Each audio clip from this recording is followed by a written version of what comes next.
കഴിഞ്ഞ വർഷം ഒക്ടോബർ 7-ന് രാജ്യത്ത് നിന്ന് ഹമാസ് തട്ടിക്കൊണ്ടുപോയ ബന്ദികളിൽ 4 പേരെ ഇസ്രായേൽ സൈന്യം രക്ഷപ്പെടുത്തിയിരിക്കുന്നു.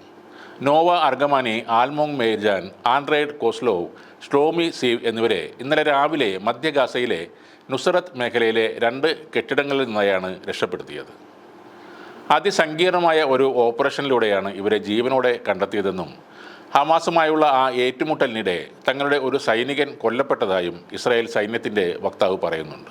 ഇതേ മേഖലയിൽ ഇന്നലെ നടന്ന ആക്രമണങ്ങളിൽ 210 പലസ്തീനികൾ കൊല്ലപ്പെട്ടെന്ന് ഹമാസും പറയുന്നുണ്ട്. 400-ലേറെ പേർക്ക് അവിടെ പരിക്കേൽക്കുകയും ചെയ്തു.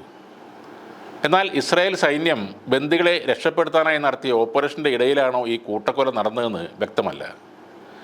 രക്ഷപ്പെട്ട ബന്ദികളുടെ ആരോഗ്യം തൃപ്തികരമാണ്.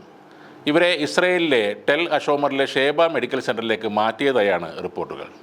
ഗാസ അതിർത്തിയോട് ചേർന്ന നെഗേവ് മരുഭൂമിയിൽ നടന്ന സൂപ്പർനോവ മ്യൂസിക് ഫെസ്റ്റിവലിനിടെയാണ് ഹമാസ് ഇവരെ തട്ടിക്കൊണ്ടുപോയത്. അന്ന് 250 പേരെയാണ് ഹമാസ് ബന്ദികളാക്കി ഗാസയിലേക്ക് എത്തിച്ചത്. ഇതിൽ 116 പേർ ഇപ്പോഴും ഗാസയിലുണ്ടെന്നാണ് കരുതപ്പെടുന്നത്. ഇക്കൂട്ടത്തിൽ 41 പേർ കൊല്ലപ്പെട്ടുവെന്നുമാണ് നിഗമനം. നവംബറിലെ വെടിനിർത്തൽ കാലയളവിൽ 100-ലേറെ പേരെ ഹമാസ് വിട്ടയച്ചിരുന്നു. ഇസ്രായേൽ ആക്രമണങ്ങളിൽ ഇതുവരെ 36,800-ലേറെ പലസ്തീനികളാണ് കൊല്ലപ്പെട്ടിട്ടുള്ളത്. ഇസ്രായേലിൽ കടന്നുകയറിയ ഹമാസ് സംഘം തോക്ക് ചൂണ്ടി നോവ എന്ന യുവതിയെ ബൈക്കിൽ കയറ്റിക്കൊണ്ടു പോകുന്നതിൻ്റെ ദൃശ്യങ്ങൾ അന്ന് ലോകത്തെ ഞെട്ടിച്ചിരുന്നു. തന്നെ കൊല്ലരുതെന്ന് പറഞ്ഞ് യുവതി ജീവന് വേണ്ടി യാചിക്കുന്നതും ആ ദൃശ്യങ്ങളിൽ കാണാമായിരുന്നു. ആ നോവ എന്ന യുവതിയെയാണ് ഇപ്പോൾ ഇസ്രായേലിന് തിരിച്ചു കിട്ടിയത്.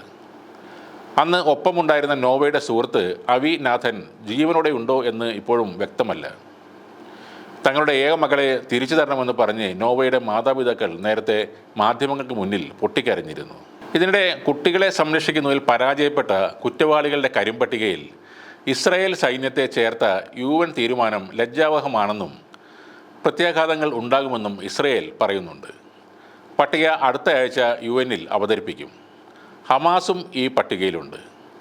IS, ബൊക്കോ ഹറാം എന്നീ തീവ്രവാദ സംഘടനകൾക്കൊപ്പമാണ് ഇപ്പോൾ UN ഇസ്രായേലിൻ്റെ പേരും കൂട്ടിച്ചേർക്കുന്നത്.